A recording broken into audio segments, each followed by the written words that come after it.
Welcome. In this video, I am going to explain 4 calendars, methods of calculations, and the date of Pascha, or Easter as it is known only in the English-speaking world.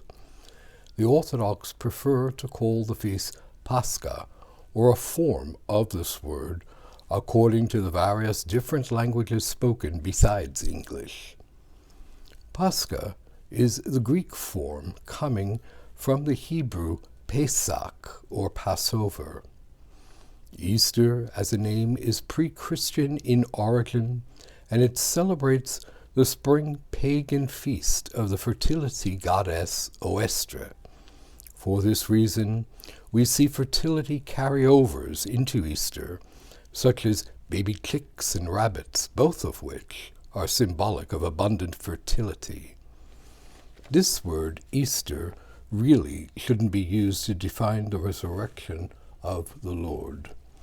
One has really nothing to do with the other, excepting that they both fall in the season of spring. Having said that as an introduction, the following presentation may become confusing for some to follow. I will try to put it clearly and in orderly fashion, but you might want to pause the video now, get comfortable, a beverage of choice, and perhaps a pen and paper to take notes. So let's begin. The current civil calendar in use, which everyone is familiar with, is called the Gregorian. Before the introduction of the Gregorian calendar, the common calendar was the Julian. I am going to refer to the revised calendar and the Hebrew calendar a bit later.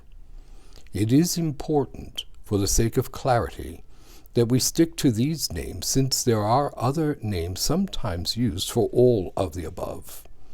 If we start using those other names, there will be lots of confusion.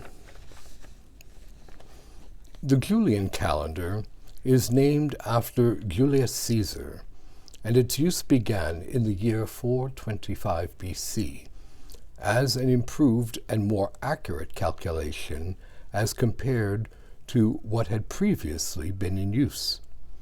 This was the calendar used by the Roman Empire and in effect at the time of the Lord's Nativity. It is a solar calendar, attempting to define the time it takes the Earth to make one complete revolution around the sun. It was determined that this revolution takes 365 and a fraction days. Science and technology advanced, and eventually it was realized that the fraction of the day wasn't quite accurate in its calculation. The Gregorian calendar was introduced by Pope Gregory XIII in the year 1582. With much better science and observations, it was determined that the fraction of the day needed to be adjusted for improved accuracy. Initially, the calendar was not widely accepted universally. Roman Catholic countries were among the first to accept it, with Protestant countries eventually following. It took many countries a good 200 more years before making the changeover, and in other places this didn't happen until the 1920s, often enforced by political regimes. This means that for nearly 350 years there were various calendars and dating all being used at the same time, which was confusing to say the least. Adopting a universal system did seem to be a good idea.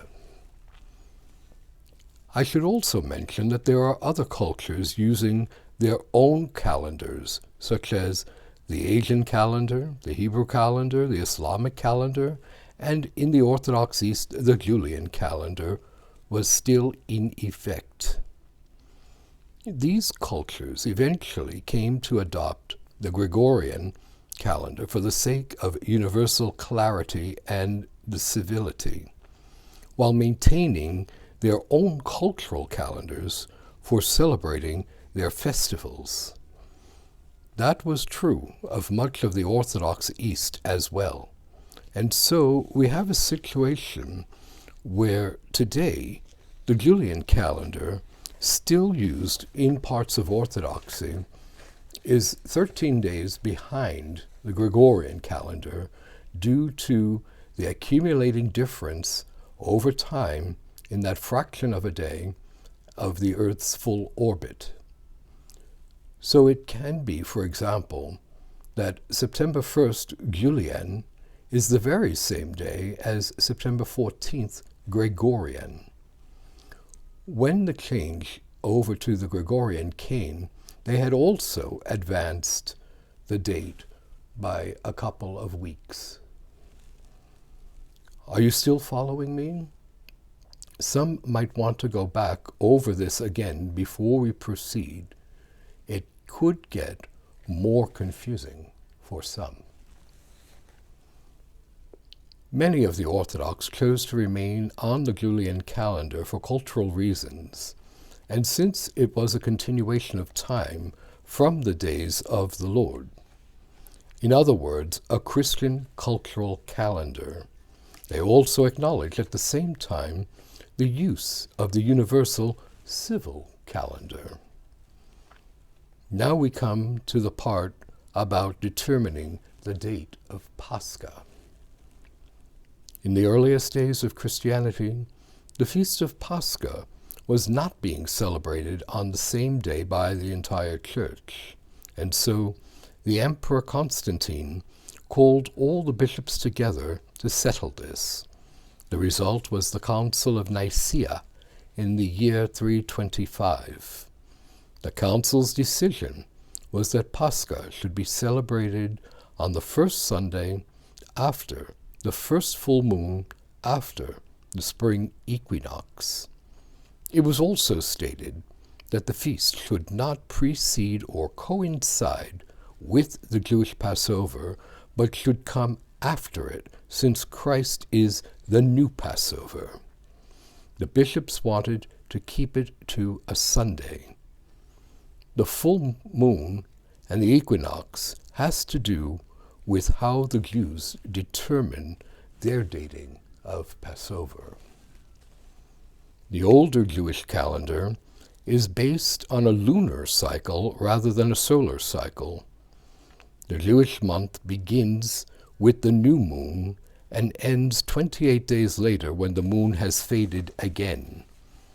Passover was a fixed day on their calendar, occurring on the 14th of the month called Nisan. According to the moon's cycle, the 14th corresponded to the day of the full moon. Nisan was the first month of spring. That is where the equinox comes in. But because their lunar calendar is older and even more inaccurate, the beginning of Nisan had to be adjusted from time to time. According to the Gospel of St. John, the Last Supper was on Thursday night. Passover that year occurred on Friday, the day of the crucifixion, meaning that the Lord was the sacrificial lamb of Passover. Therefore, the Last Supper was not a Passover Seder. This also means that risen bread was used instead of unleavened matzah. The word for bread used in the original Greek Gospel is artos, for risen bread, as compared to ezaim for the unleavened. And so Passover was on Friday, the resurrection was on Sunday, 2 days after the first night of Passover.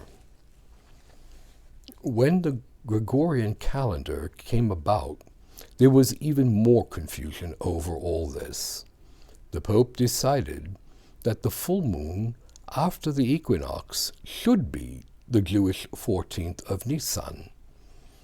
That would seem presumptuous of him to tell them what to do with their calendar as well as everyone else.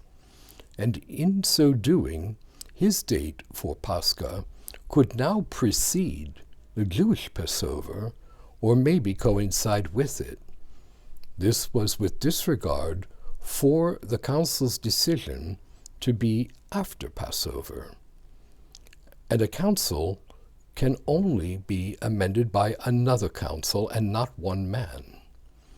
His calendar was more accurate, but he had no business telling the Jews when to celebrate their feast or changing the council's decree. The Orthodox adhered to the council's decision. This means that for the first 1,250 years, all of Christianity celebrated Pascha together, but the Pope changed that in 1582. And the Orthodox did not feel compelled to follow his decrees, especially since all this occurred after the Great Schism of 1054, which separated the East from the West. And so we now have two different feast days, and Protestantism in the West followed the Pope's dating. Still with me? The confusion isn't over yet. While parts of Orthodoxy kept the rules of the Council and kept the Julian calendar as a Christian cultural calendar along with the new universal Gregorian calendar, other parts of Orthodoxy moved entirely to the civil Gregorian calendar completely. But they did not want to celebrate Pascha without all of Orthodoxy together. Here comes the revised calendar. This means that those Orthodox entirely on the civil calendar look to see and join when the council adherents celebrate. Pascha, of course, by nature, is a movable feast. First, the date of Pascha needs to be determined. Then we can work backwards to see when Lent and pre-Lent should begin. And it also follows that Ascension is 40 days after Pascha, while Pentecost is 50 days after. Does your head hurt yet? What now happens is that those Orthodox on the civil calendar, during this cycle of movable feasts, reverts to the solar calendar, from the solar calendar to the lunar, to see where is the Jewish Passover and when is Pascha. That is what is known in Orthodoxy as the revised calendar.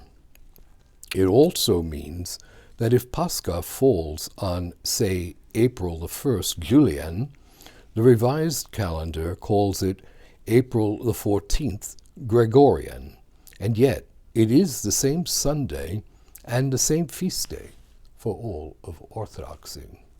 They're just simply calling it by a different number. Now my head hurts. For some of us, it seems a whole lot easier to stay culturally on the Julian calendar throughout the year. The date for Christmas on December 25th was an arbitrary decision. No one knows for fact on which day the Lord's Nativity was. Because of the 13-day difference between Gregorian and Julian, the Julian Nativity falls on January the 7th. This is often confused by the West, thinking Julian Nativity is Three Kings Day, or Epiphany as they call it, which is really the day before on the 6th. Properly, the Orthodox would call Epiphany Theophany. In conclusion, with what secular society has done to de-Christianize Christmas and Easter, this Orthodox bishop would rather follow the Julian calendar culturally throughout the year and use the civil calendar for civil matters. It just seems entirely easier and it means that we can have our religious feasts without all the secular additions. An added bonus to this is that for the Julian calendar Orthodox in the West, we can celebrate the Western Christmas Day, only now instead we are commemorating St. Herman of Alaska, the Orthodox enlightener of the Americas. I warned you at the start of this, and if you had managed to follow this entire presentation and understood it, then you have my most sincere blessings. Amen.